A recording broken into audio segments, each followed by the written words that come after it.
Hello everyone, welcome back to JK Exam Cracker.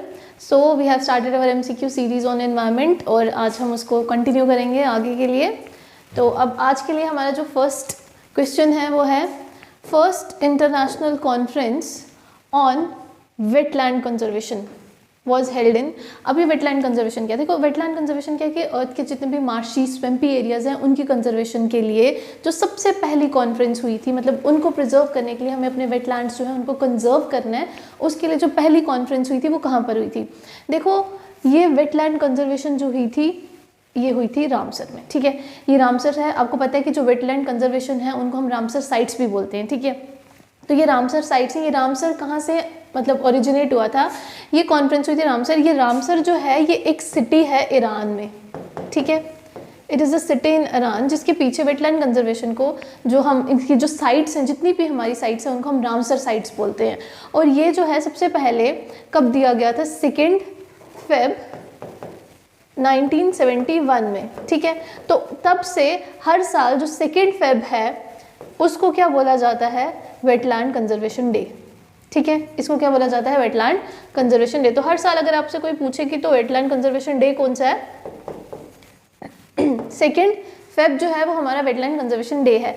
अब ये जो रामसर साइट्स हम वेटलैंड कंजर्वेशन के अंदर जो डिक्लेयर करते हैं उसमें जो हमारे इंडिया में पहली रामसर साइट जो थी वो कौन सी थी? देखो 2 को दिया जाता है फर्स्ट प्रेफरेंस. एक थी चिलिका लेक. ठीक है, चिलिका लेक जो कि ओडिशा में है, और दूसरी जो है वो था क्योलादेव national park.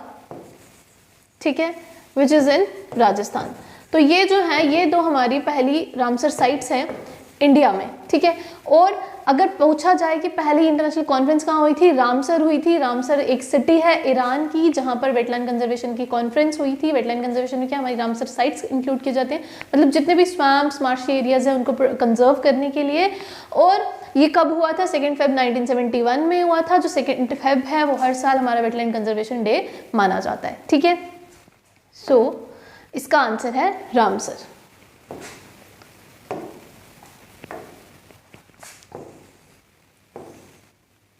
Next question is, देखो ये क्वेश्चन थोड़ा सा ट्रिकी है, इसमें बहुत सारे लोग कंफ्यूज हो जाते हैं कि ऐसा कैसे होगा.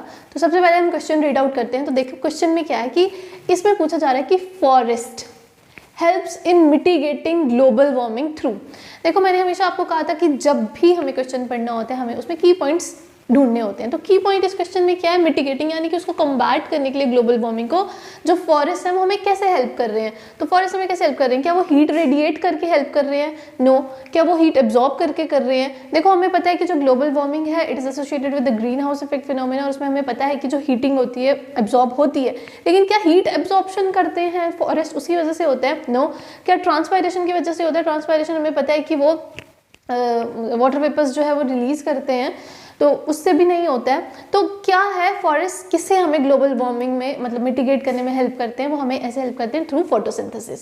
ठीक है, अब फोटोसिंथेसिस से कैसे करते हैं फॉरेस्ट हमें? देखो फॉरेस्ट में क्या होता है? ट्रीज होते हैं. ठीक है, ट्रीज क्या करते हैं? वो कार्बन डाइऑक्साइड एब्जॉर्ब करते हैं. ठीक है, जब वो कार्बन डाइऑक्साइड एब्जॉर्ब करते हैं तो ट्रीज के पास एक ऐसा फिनोमिना है फोटोसिंथेसिस का, है ना. हमें पता है कि with the help of photosynthesis यानी with the help of sunlight वो अपना खाना खुद प्रिपेयर करते हैं. और इस फोटोसिंथेसिस के फिनोमिना में क्या होता है कि ये कार्बन डाइऑक्साइड जो है ये ऑक्सीजन के साथ कंबाइन करती है और हमारे लिए क्या बनाती है? ग्लूकोज. ठीक है, ये हमारे लिए ग्लूकोज बनाती है. तो जब ये कार्बन डाइऑक्साइड एब्जॉर्ब करते हैं इस प्रोसेस के थ्रू, तो जो कार्बन है वो एब्जॉर्ब कर लेते हैं जो कि हमें अपने एनवायरनमेंट से दूर रखना है. तो इस तरह से जो फॉरेस्ट है वो ग्लोबल वार्मिंग में कैसे हेल्प करते हैं कि उसको कम्बैट कर सके? Through the process of photosynthesis. ठीक है, फॉरेस्ट कैसे कम्बैट करते हैं? With the help of photosynthesis. Clear है?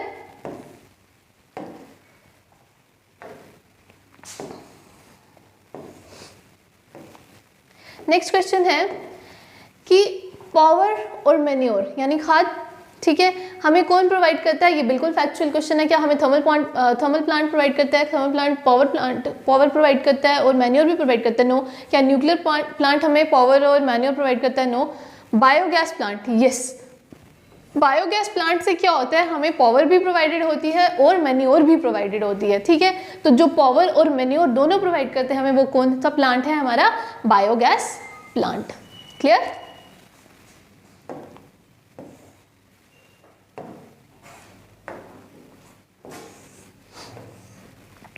ये थोड़ा फैक्चुअल क्वेश्चंस हैं, ये कुछ फैक्चुअल क्वेश्चंस चलेंगे इन बिटवीन आपके। अब नेक्स्ट क्वेश्चन है main source of noise pollution. Noise pollution का मेन सोर्स क्या है? अर्बनाइजेशन। अर्बनाइजेशन क्या होगी? मतलब सिटी एरियाज जहाँ पर बहुत ज़्यादा लोग हों वहाँ पर नॉइस होगी, नॉइस पोल्यूशन क्रिएट होगा। Yes, this is one of the reason. Industrialisation. Industrialisation क्या है? इंडस्ट्रियलाइजेशन भी है, जहाँ पर इंडस्ट्रीज होंगी वहाँ पर शोर तो होगा, तो उसकी वजह से भी क्या होता है, जब फैक्ट्रीज में पावर मतलब जनरेट होती है या जो भी वो अपने यूटिलाइज करते हैं रिसोर्सेज, तो उसमें क्या होता है, नॉइस क्रिएट होती है, तो उससे भी नॉइस पोल्यूशन क्रिएट होता है। Yes, industrialisation is also one of the reason. Next is photochemical smog. Photochemical smog क्या नॉइस पोल्यूशन का सोर्स हो सकता है? नो, इससे नहीं हो सकती। क्यों? क्योंकि जो फोटोकेमिकल स्मॉग है it is made up of smoke and fog. ठीक है, it is made up of smoke and fog. तो स्मोक और फॉग जो दोनों है, ये दोनों चीजें एयर पोल्यूशन से रिलेटेड हैं। ठीक है, स्मोक धुआं होता है, उसमें भी विजिबिलिटी जो है वो डिक्रीज हो जाती है, फॉग से भी विजिबिलिटी डिक्रीज हो जाती है, तो नॉइस से इसका कोई लेना देना नहीं है। तो अकॉर्डिंग टू द क्वेश्चन हमारा ऑप्शन क्या आएगा? अर्बनाइजेशन और industrialisation, means D. Both A and B is the correct answer for main source of noise pollution.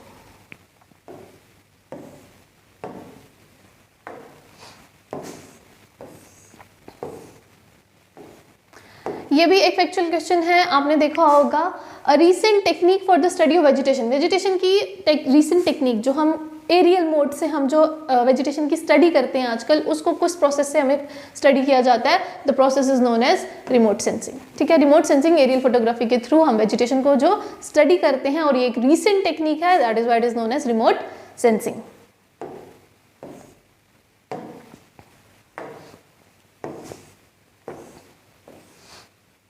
यहाँ पर है कि primary producer of a pond ecosystem. आपको पता है कि हमने ये पढ़े हैं, ठीक है, पिरामिड्स पढ़े हैं, हमने देखा था फूड चेन भी स्टार्ट कहाँ से होती है और उसका टॉप बेस टॉप बॉटम क्या होता है, ये सारी चीज़ें हमने देखी थी। तो प्राइमरी प्रोड्यूसर क्या होना है? प्रोड्यूसर आपको पता है कि जो हमारी फूड चेन है वो हमेशा एक प्रोड्यूसर से स्टार्ट होती है, प्रोड्यूसर के बाद उसको कौन कंज्यूम करता है? कंज्यूमर, देन टॉप कार्निवर्स, वैसे वैसे हमारी चेन चलती है। तो हम पॉन्ड के इकोसिस्टम की बात कर रहे हैं, तो पॉन्ड में हमें पता है कि क्या होते हैं? प्लांट्स होते हैं, माइक्रो ऑर्गेनिजम्स होते हैं, जिनको हम क्या बोलते हैं? फाइटोप्लैंक्टॉन्स। तो प्राइमरी प्रोड्यूसर जो पॉन्ड इकोसिस्टम में होंगे वो कौन से होंगे? हमारे फाइटोप्लैंक्टॉन्स।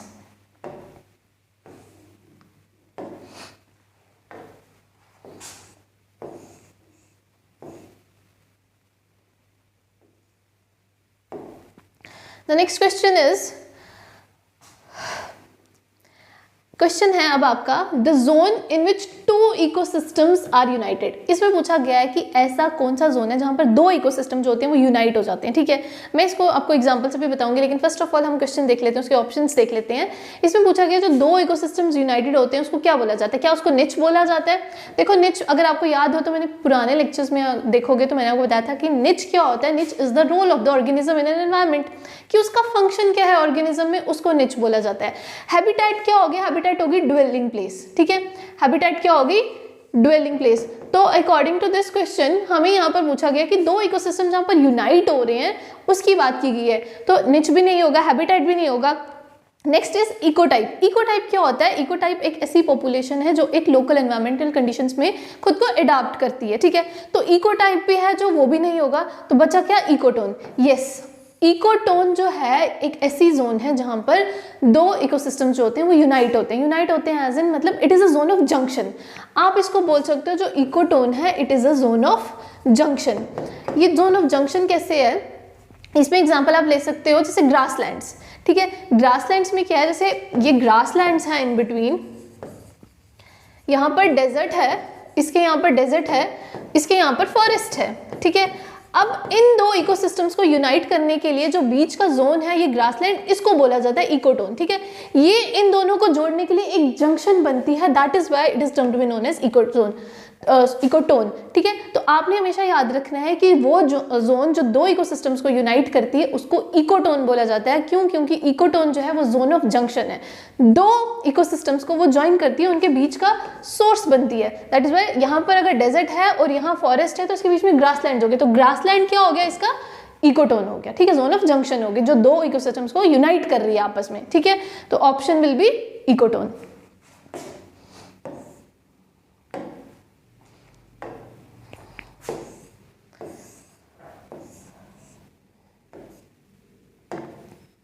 यहाँ पर क्वेश्चन है which rock can be eroded by solution process. Solution process means जिसको हम डिसॉल्व करेंगे तो वो इरोड हो जाएगी, खत्म हो जाएगी।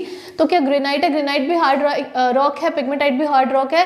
Limestone, yes, if it is mixed with water it can be eroded easily. So according to this question जो सॉल्यूशन प्रोसेस के थ्रू जो रॉक इरोड कर सकते हैं हम, उसका नाम क्या है?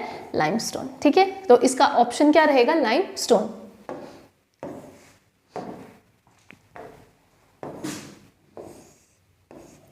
The question is which will not cause any atmospheric pollution। इन सब में से ऐसा कौन सा ऑप्शन है जो एटमॉस्फेरिक पोल्यूशन कॉज नहीं करते हैं?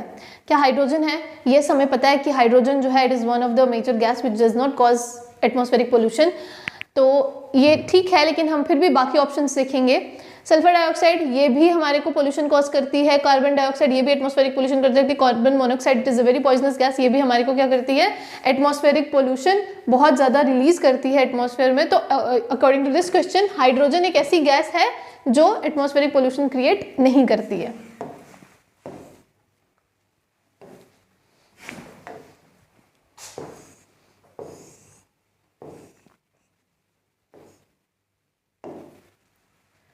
Food web consist of, next question क्या है कि फूड वेब किससे बना है? तो अब ऑप्शन देखते हैं हम। पहला है अ सिंगल फूड चेन। क्या सिर्फ एक फूड चेन होगी तो हमारा फूड वेब बनेगा? मैनी इंडिपेंडेंट फूड चेन, मतलब डिफरेंट इंडिपेंडेंट्स, यानी कि एक दूसरे के ऊपर डिपेंडेंट नहीं है वो फूड चेन्स, तो उससे बनेगा।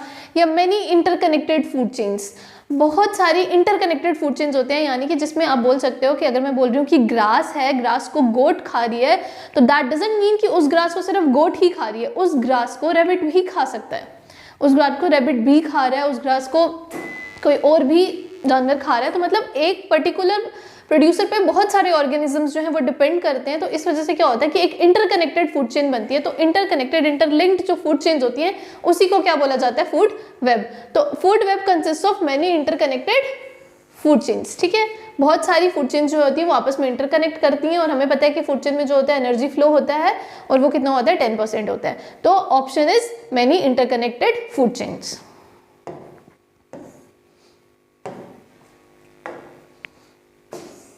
चलो नेक्स्ट क्वेश्चन, अभी मैं इसी की बात कर रही थी पिछले क्वेश्चन में, और नेक्स्ट क्वेश्चन यही आ गया कि जो एफिशिएंसी है एनर्जी फ्लो की इकोसिस्टम में वो कितनी है।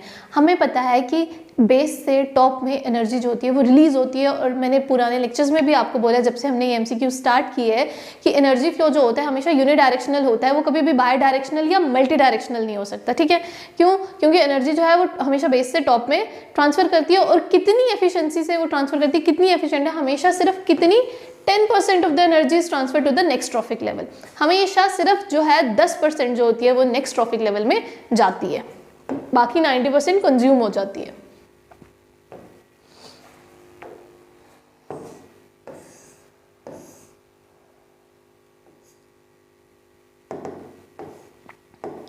Next question is the most harmful environmental pollution from nuclear reactor is.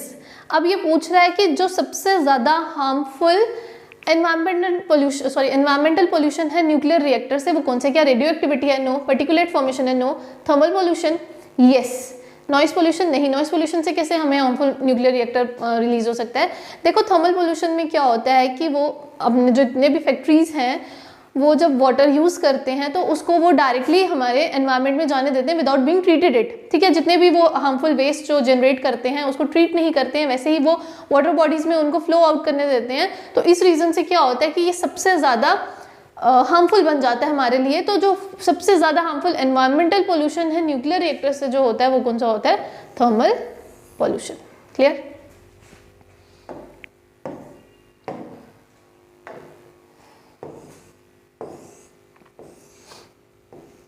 अब यहाँ पर आया है question related to sustainable development. अगर आप लोगों को याद हो तो पिछले लेक्चर्स में हमने किया था सस्टेनेबल डेवलपमेंट के बारे में, मैंने आपको पूरे डिटेल में बताया था कि सस्टेनेबल डेवलपमेंट क्या है, उसमें हमने एक ऑब्जेक्टिव भी किया था। तो सस्टेनेबल डेवलपमेंट क्या है कि हमें अपनी जितनी भी ये फ्यूचर जनरेशन है उसके लिए जो हमारे प्रेजेंट रिसोर्सेज हैं उनको सेव करके रखना है। ठीक है, अगर हम उनको यूटिलाइज कर रहे हैं we have to utilise it in a proper way so that कि जो आने वाली जनरेशन हैं वो भी उनको यूज़ कर सके, हम उनको एग्जॉस्ट ना कर दें। तो जो सस्टेनेबल डेवलपमेंट टर्म है वो सबसे पहले कहाँ पर यूज़ हुई थी? वो सबसे पहले यूज़ हुई थी ब्रंटलैंड रिपोर्ट में। ठीक है, ये रिपोर्ट रिलीज हुई थी, वहां पर सबसे पहले सस्टेनेबल डेवलपमेंट के बारे में किया गया था, वहां पर गोल्स मेंशन किए गए थे जिनको सस्टेनेबल डेवलपमेंट गोल्स बोलते हैं। तो कौन सी रिपोर्ट में हुआ था ये? सबसे पहले ब्रंटलैंड रिपोर्ट में।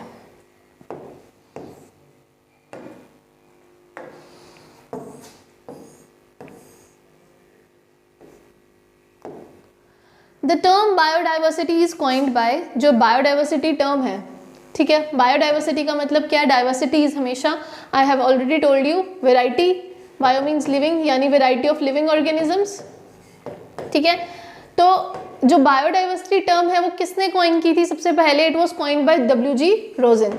तो फैक्चुअल क्वेश्चन है, कुछ ज़्यादा इसमें डिटेल नहीं है। तो बायोडाइवर्सिटी टर्म जो है वो किसने दी थी सबसे पहले? WG रोजन ने दी थी।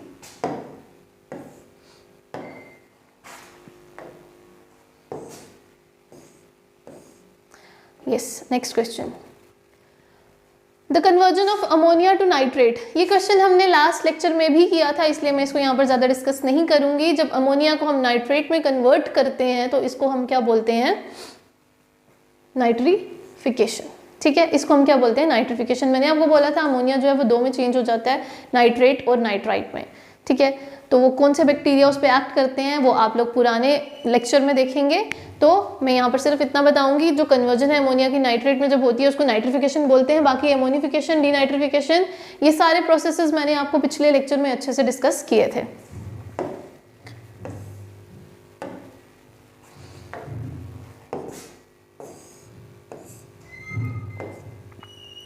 देखो जितने भी ऑलमोस्ट क्वेश्चंस आएंगे अप्रॉक्सीमेटली हमने हर क्वेश्चन को डिटेल में डिस्कस किया पुराने लेक्चर्स में, तो मैं यहाँ पर ज़्यादा डिटेल में नहीं जाऊँगी।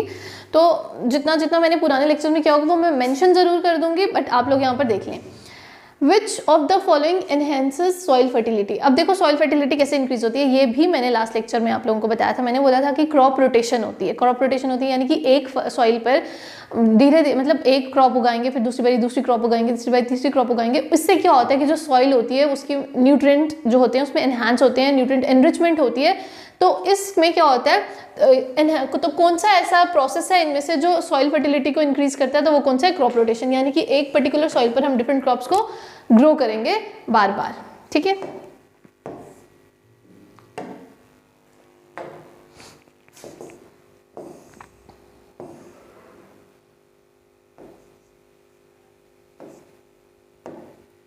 Energy is return to the atmosphere. ठीक है, एनर्जी जो है वो एटमॉस्फेयर में रिटर्न होती है, किस फॉर्म में रिटर्न होती है? क्या वो पोटेंशियल एनर्जी में रिटर्न होती है, मेटाबॉलिक एनर्जी में होती है, हीट में होती है, या वेपर्स में होती है? तो ये किस में होती है? देखो एनर्जी क्या होती है, हमें पता है कि एटमॉस्फेयर में ट्रैप हो जाती है। एटमॉस्फेयर में एनर्जी जो होती है वो ट्रैप हो जाती है। जब वो ट्रैप हो जाती है तो हमारे यहाँ पर क्या होता है? हीट जनरेट होना शुरू हो जाती है। तो जो एनर्जी है वो एटमॉस्फेयर में किस फॉर्म में रिटर्न करती है? हीट की फॉर्म में रिटर्न करती है।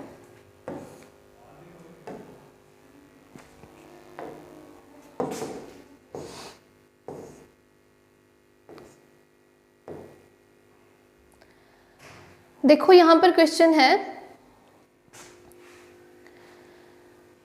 The presence of ozone layer in the atmosphere.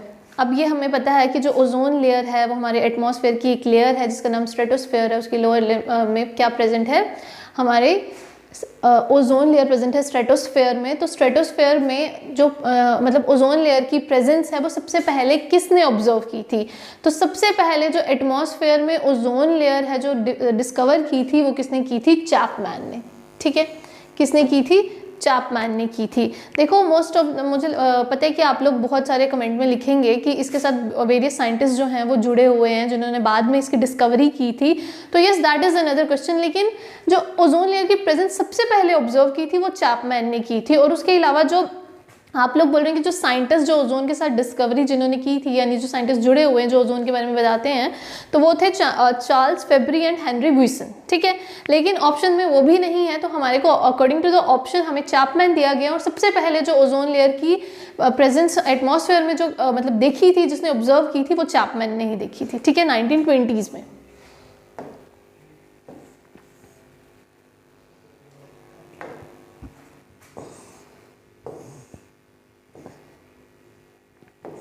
ये भी फैक्चुअल क्वेश्चन है। ग्रीन हाउस इफेक्ट टर्म किसने कॉइन की थी?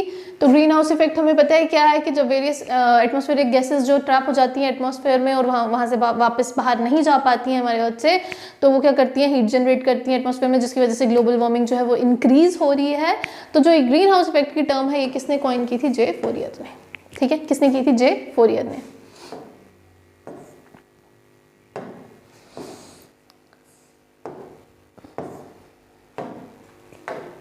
Next question is the species which are likely to become extinct in the near future is called। वो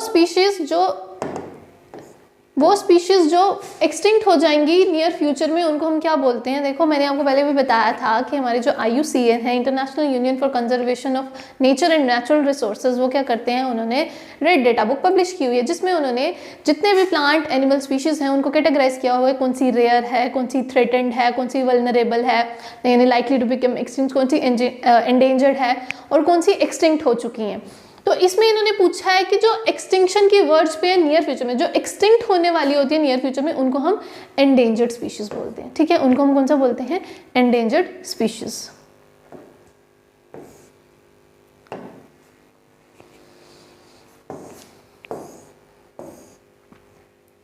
अब देखो threatened species में क्या क्या आता है। देखो अभी पहले भी मैंने आपको बोला कि IUCN जो है वो ये डेटा रिलीज करता है, वो वेरियस कैटेगरी में वेरियस प्लांट्स एंड एनिमल्स को रखते हैं कि कौन सा रेयर है, कौन सा वल्नरेबल है, कौन सा थ्रेटेंड है। तो थ्रेटेंड स्पीशीज में कौन सी स्पीशीज आती हैं, जो थ्रेटेंड स्पीशीज में क्या उसमें रेयर स्पीशीज आएंगी, यस रेयर स्पीशीज को भी तो खतरा है, वल्नरेबल स्पीशीज को भी है, एंडेंजर्ड स्पीशीज को भी है। तो क्या होगा, थ्रेटेंड स्पीशीज में क्या आएगा, ऑल ऑफ द अबव, यानी रेयर, वल्नरेबल और एंडेंजर्ड स्पीशीज, ये सारी स्पीशीज किस में आती हैं, थ्रेटेंड स्पीशीज में आती हैं। तो answer will be the all of the above.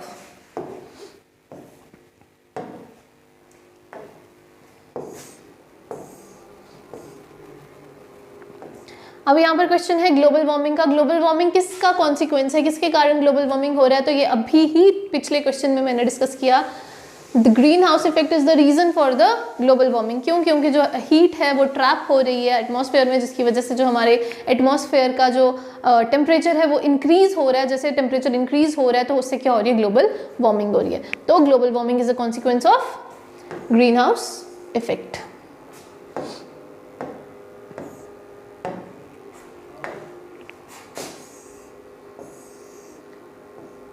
The study of individual organism is known as. ठीक है,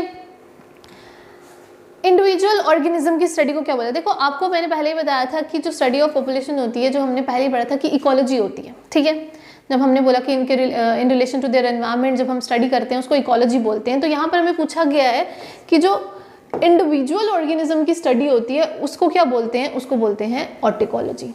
ठीक है, उसको क्या बोलते हैं, ऑर्टिकोलॉजी बोलते हैं। तो सिनेकोलॉजी क्या होता है, सिनेकोलॉजी होगी study of group of organisms in relation to their environment. जब हम ग्रुप ऑफ ऑर्गेनिजम्स की स्टडी करते हैं उसको सिनेकोलॉजी बोलते हैं। पॉपुलेशन इकोलॉजी क्या होती है कि जब हम पॉपुलेशन की स्टडी करते हैं in relation to their environment, उसको हम बोलते हैं पॉपुलेशन इकोलॉजी। और next is human ecology. Human ecology क्या है कि जब बायोटिक और एबायोटिक इंटरेक्शंस होती हैं बिटवीन वेरियस ह्यूमंस, तो उसको हम ह्यूमन इकोलॉजी बोलते हैं। लेकिन यहाँ पर हमें क्वेश्चन पूछा गया है कि इंडिविजुअल ऑर्गेनिज्म की स्टडी को क्या बोलते हैं, इंडिविजुअल ऑर्गेनिज्म की स्टडी को ऑर्टिकोलॉजी बोलते हैं। Synecology is the study of group of organisms, population ecology is the study of population, और ह्यूमन इकोलॉजी जब biotic and abiotic interactions of the life, इसको बारे में हम पढ़ते हैं। जब ह्यूमन इंटरेक्शंस होती हैं उसको बोला जाता है human ecology.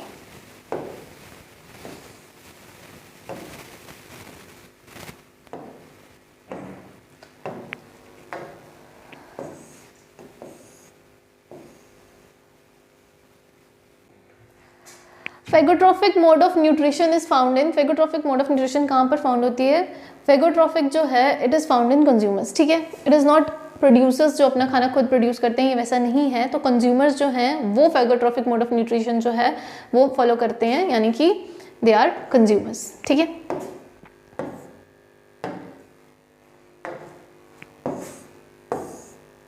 Example of E waste क्या है, इलेक्ट्रिकल वेस्ट की एग्जाम्पल क्या है यहाँ पर, क्या इसकी एग्जाम्पल पेपर है, नो। प्लास्टिक है, नो। यस ये वेस्ट तो है लेकिन ये ई वेस्ट नहीं है। इंडस्ट्रियल इफ्लुएंट ई वेस्ट है, नो। मोबाइल फोन जो है वो हमारा क्या है, ई वेस्ट है, इलेक्ट्रिकल वेस्ट।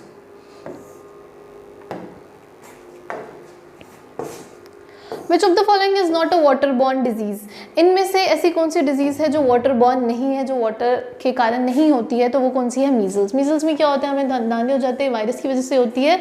तो बाकी जितनी भी सारी डिजीजेज हैं ये हमें वाटर के थ्रू होती है।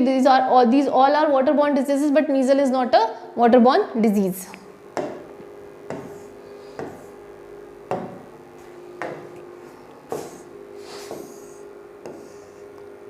ठीक है, अब यहाँ पर क्वेश्चन है नेक्स्ट कि डैश इज एन ऑर्गेनिज्म, ऐसा कौन सा ऑर्गेनिज्म है जो गॉज करता है क्वालिटी ऑफ एन इकोसिस्टम, यानी कि उसे क्वालिटी को एक्सेस करता है स्पीशीज की, ऑर्गेनिजम्स की। तो वो कौन सा ऑर्गेनिज्म होता है? वो होता है बायो इंडिकेटर। ठीक है, कौन सा होता है जो क्वालिटी जो है इकोसिस्टम की उसको एनहांस करता है, एक्सेस करता है, उसको बोलते हैं बायो इंडिकेटर। डिकम्पोजर्स आपको पता है कि जो डेड डिकेइंग ऑर्गेनिक मैटर पर फीड करते हैं उनको हम डिकम्पोजर्स बोलते हैं, तो ये तो नहीं करते क्वालिटी गॉज उसकी। प्रीडेटर क्या होता है? Predation it is a type of biotic interaction जिसमें एक प्रीडेटर होता है, एक प्रे होता है। ठीक है, प्रीडेटर क्या करता है? प्रे के ऊपर सर्वाइव करता है। और बायोरेमिडिएटर क्या होता है कि बायोरेमिडिएशन एक ऐसा प्रोसेस होता है जिसमें हम क्या करते हैं, जितना भी वेस्ट है उसको डिग्रेड करते हैं। तो बायोरेमिडिएटर में क्या होता है? लिविंग ऑर्गेनिज्म की वजह से जो हम डिकम्पोज करते हैं that is term to be known as bioremediator. ठीक है, तो ये तीनों जो हैं ये क्वालिटी एनहांस नहीं करते, उसकी एसेस नहीं करते। तो कौन एक्सेस करता है क्वालिटी ऑफ एन इकोसिस्टम की? That is term to be known as a bio indicator.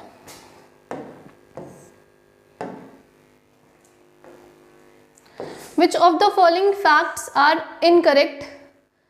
ठीक है, अब इनमें से हमें पूछा गया है कि इनमें से जो ये सारे के सारे फैक्ट्स दिए हैं इनमें से कौन सा गलत है। पहला इन्होंने लिखा global warming is the rise in the average temperature of the earth climate system. Yes, global warming में अभी मैंने थोड़ी देर पहले बोला कि क्या हो रहा है कि हमारा जो अर्थ का टेम्परेचर है वो डे बाय डे क्या हो रहा है? इंक्रीज होता जा रहा है। तो दिस इज ट्रू, तो ये ऑप्शन नहीं आएगा। क्यों? क्योंकि हमें क्या पूछा है? इनकरेक्ट। हमेशा क्वेश्चन ध्यान से पढ़ना चाहिए, क्या आपको क्वेश्चन में करेक्ट पूछा है या इनकरेक्ट पूछा है। इन सब चीज़ों में बहुत बड़ी बच्चे जो हैं वो गलती कर जाते हैं। नेक्स्ट है eutrophication is observed in water bodies. देखो ये हमारी जब हमने एमसीक्यू सीरीज स्टार्ट की थी उसका फर्स्ट क्वेश्चन ही यूट्रोफिकेशन था, जिसमें मैंने आपको बोला था कि एल्गल ब्लूम्स जो होते हैं वो वाटर पर आ जाते हैं। तो yes, eutrophication is observed in water bodies, तो ये भी सही ऑप्शन है। तो अकॉर्डिंग टू द क्वेश्चन ये भी आंसर नहीं होगा। The greenhouse effect is a natural phenomena. जो ग्रीन हाउस इफेक्ट है वो एक नेचुरल फिनोमिना है। Yes, this is not an artificial phenomena, ये एक नेचुरल प्रोसेस है। तो ग्रीन हाउस इफेक्ट भी जो है वो भी सही है। तो अकॉर्डिंग टू द क्वेश्चन ये भी आंसर नहीं होगा। Next is ozone is harmless to breathe. देखो there is a word present harmless. अब ओजोन क्या होती है? दो तरह की होती है। ठीक है, एक ओजोन हमारी स्ट्रेटोस्फेयर में प्रेजेंट होती है, एक हमारी ग्राउंड लेवल ओजोन होती है। ग्राउंड लेवल ओजोन में अगर कंसंट्रेशन ज़्यादा हो जाए तो वो पॉल्यूटेंट्स के साथ मिक्स करके it becomes harmful for us to breathe. ठीक है, तो जब वो ओजोन होती है वो हार्मफुल होती है ब्रीदिंग के लिए, वो हमारे लंग्स में इरिटेशन कॉज करना शुरू कर देती है।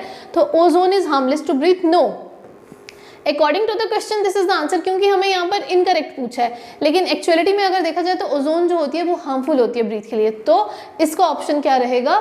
Ozone is harmless to breathe. ठीक है, इनकरेक्ट पूछा है इसलिए ये आंसर रहेगा।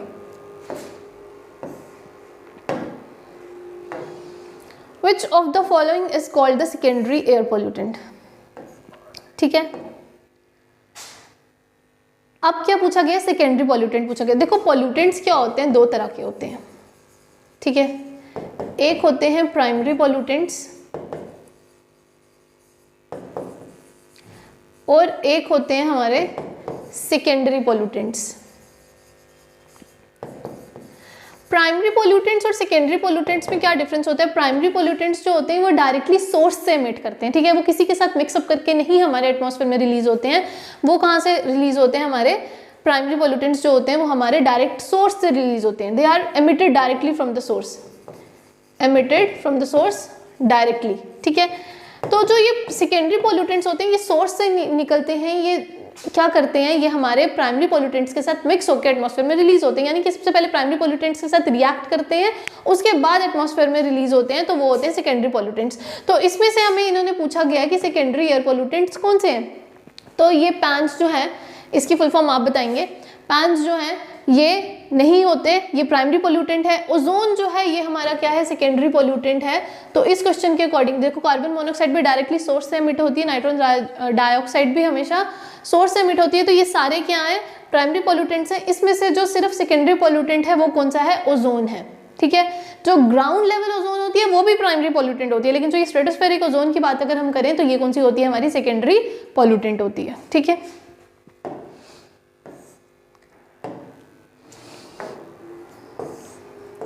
Next is which of the following statements is true about smog. अब स्मॉग क्या है, मैंने पहले भी एक क्वेश्चन में आपके साथ ये डिस्कस किया. Now let's look at the options. Smog is drive from the fog. Yes, ये सही है, बिल्कुल सही है. स्मॉग जो है वो फॉग से ड्राइव होती है क्या? लेकिन सिर्फ स्मॉग फॉग से ही ड्राइव होती है? No, smog is drive from smoke. Smoke से ड्राइव होती है क्या? ये भी है. हाँ, स्मोक से भी ड्राइव होती है. अब यहाँ पर फॉग भी आ गया, स्मोक भी आ गया, दोनों से होती है, लेकिन इनके कॉम्बिनेशन में होती है. अब हम आगे देखते हैं कैसे. Smog is drive from water vapour. No, smog is drive from both fog and smog. Yes, smog क्या है? It is the combination of fog and smog. जब फॉग और स्मॉग दोनों कॉम्बिनेशन में आते हैं तो क्या बनाते हैं? फोटोकेमिकल स्मॉग बनाते हैं. तो अकॉर्डिंग टू द ऑप्शन कौन सा ट्रू है इसके? D option is correct. Smog is derived from both fog and smoke. Which of the following diseases are caused by smog? अब यहाँ पर पूछा गया है कि कौन सी डिजीजेस जो हैं वो स्मॉग के कारण होती है. रिकेट्स हमें मोस्टली हमने देखा है कि ये विटामिन डी की डेफिशिएंसी के साथ एसोसिएटेड होती है, राइट? तो हम देखते हैं क्या इसका आंसर है. ब्रोंकाइटिस, ब्रोंक्यूल्स में वैक्यूल में हमारे को क्या हो जाता है? ब्रोंकाइटिस की प्रॉब्लम हो जाती है लंग्स में. Next is breathing problems. Yes, smog से ये भी होती है, स्मॉग से ब्रीदिंग प्रॉब्लम्स भी होती है. नेक्स्ट ऑप्शन है ऑल ऑफ द अबव. अब देखो क्लैरिफिकेशन कहाँ पर चाहिए? रिकेट्स के केस में चाहिए. अगर स्मॉग रहेगी मोस्ट ऑफ द टाइम हमारे एटमॉस्फेयर में तो हमारे को सनलाइट नहीं मिल पाएगी, ठीक है. और जो विटामिन डी है जो हमें सनलाइट से मिलता है, तो जब हमें सनलाइट ही नहीं मिलेगी तो हमें विटामिन डी कहाँ से मिलेगा? जब हमें विटामिन डी नहीं मिलेगा तो विटामिन की डी से डेफिशिएंसी से डिजीज कौन सी होती है? रिकेट्स होती है. तो all of the above will be the answer, ठीक है. रिकेट्स के केस में यहाँ पर कंफ्यूज नहीं होना है, थोड़ा सा लॉजिकली सोचना है कि जब सनलाइट नहीं मिलेगी तो सनलाइट से हमें विटामिन डी मिलता है और विटामिन डी की डेफिशिएंसी से जो डिजीज एसोसिएटेड है वो रिकेट्स है. तो इस क्वेश्चन में ऑल ऑफ द अबव जो है ऑप्शन रहेगा, क्योंकि तीनों चीज़ें जो हैं, तीनों डिजीजेज जो हैं हमें स्मॉग से हो सकती हैं, ठीक है.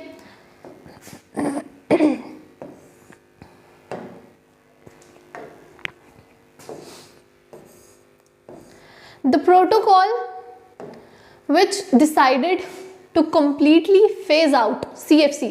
CFC क्या है? क्लोरोफ्लोरोकार्बन्स. वो कौन सा प्रोटोकॉल था जिसने डिसाइड किया था कि हमने क्लोरोफ्लोरोकार्बन्स का कंप्लीटली फेज आउट करना है, मतलब उनको कंप्लीटली हमने ख़त्म कर देना है. तो कौन थे वो? There which protocol it was? Montreal protocol, ठीक है. वो कौन सा प्रोटोकॉल था? मॉन्ट्रियल प्रोटोकॉल था. हमने लास्ट लेक्चर में क्योटो प्रोटोकॉल की बात की थी. क्योटो प्रोटोकॉल में क्या था? उस प्रोटोकॉल में डिसाइड किया गया था ग्लोबल वार्मिंग को कम्बैट करने के लिए. और मॉन्ट्रियल प्रोटोकॉल में क्या किया गया था? मॉन्ट्रियल प्रोटोकॉल में ये बोला गया था कि जितने भी क्लोरोफ्लोरोकार्बन्स हैं उनको हम क्या करेंगे? उनको हम फेज आउट कर देंगे, ठीक है.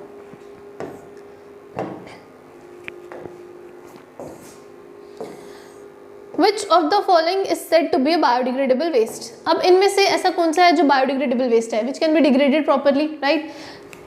तो उसमें क्या है? देखो, प्लास्टिक्स जो होते हैं वो नॉन बायोडिग्रेडेबल हैं, तो ये आंसर नहीं होगा. ग्लासेस जो है वो भी नॉन बायोडिग्रेडेबल, ये भी नहीं होगा. यस, एगशेल जो है वो बायोडिग्रेडेबल वेस्ट है. तो इनमें से जो बायोडिग्रेडेबल वेस्ट है वो कौन सा? एगशेल है. पॉलीथीन भी हमें पता है नॉन बायोडिग्रेडेबल है, तो ये भी ऑप्शन नहीं होगा. जो आंसर होगा वो कौन सा होगा? एगशेल, अंडे का छिलका. It is a biodegradable waste. वो प्रॉपरली जो होता है वो डिकम्पोज हो जाता है, लेकिन बाकी जो प्लास्टिक, ग्लासेस और पॉलीथीन है ये प्रॉपरली डिग्रेड नहीं होते, डिकम्पोज नहीं होते.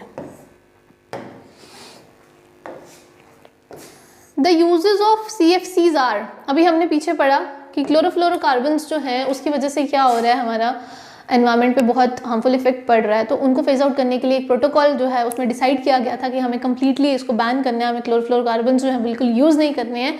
तो अब इस क्वेश्चन में ये पूछा जा रहा है कि जो CFCs हैं वो कहाँ यूज़ हो रहे हैं? तो वो कहाँ यूज़ हो रहे हैं? इंसुलेटर्स में यूज़ होते हैं, एरोसेल प्रोपेलेंट्स में यूज़ होते हैं, रेफ्रिजरेंट्स में यूज़ होते हैं. तो जो यूज़ है CFCs का वो इन सब में होता है. तो option will be the all of the above. इन तीनों में हम क्या करते हैं? क्लोरोफ्लोरोकार्बन्स को यूज़ करते हैं.